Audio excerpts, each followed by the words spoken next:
If someone asked you who the richest people in history were, who would you name? Perhaps a billionaire banker or corporate mogul like Bill Gates or John D. Rockefeller. How about African King Musa Kita I?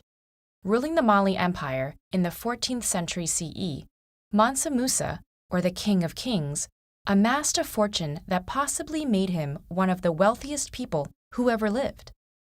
But his vast wealth was only one piece of his rich legacy. When Mansa Musa came to power in 1312, much of Europe was racked by famine and civil wars. But many African kingdoms and the Islamic world were flourishing, and Mansa Musa played a great role in bringing the fruits of this flourishing to his own realm.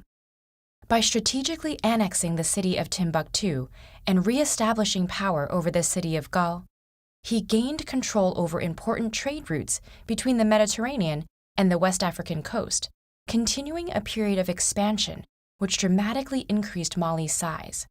The territory of the Mali Empire was rich in natural resources, such as gold and salt. The world first witnessed the extent of Mansa Musa's wealth in 1324, when he took his pilgrimage to Mecca.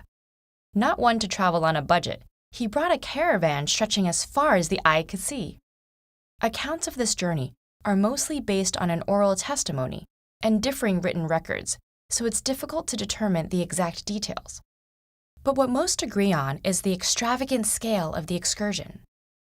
Chroniclers describe an entourage of tens of thousands of soldiers, civilians, and slaves, 500 heralds, bearing gold staffs and dressed in fine silks, and many camels and horses bearing an abundance of gold bars. Stopping in cities such as Cairo, Mansa Musa is said to have spent massive quantities of gold, giving to the poor, buying souvenirs, and even having mosques built along the way. In fact, his spending may have destabilized the regional economy, causing mass inflation. This journey reportedly took over a year, and by the time Mansa Musa returned, tales of his amazing wealth had spread to the ports of the Mediterranean.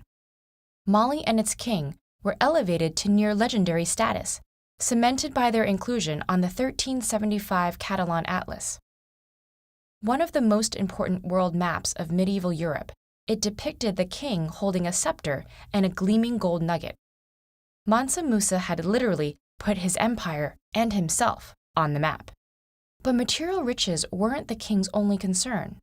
As a devout Muslim, he took a particular interest in Timbuktu, already a center of religion and learning prior to its annexation. Upon returning from his pilgrimage, he had the great Djinguereber Mosque built there with the help of an Andalusian architect. He also established a major university, further elevating the city's reputation and attracting scholars and students from all over the Islamic world. Under Mansa Musa, the empire became urbanized, with schools and mosques in hundreds of densely populated towns. The king's rich legacy persisted for generations, and to this day, there are mausoleums, libraries, and mosques that stand as a testament to this golden age of Mali's history.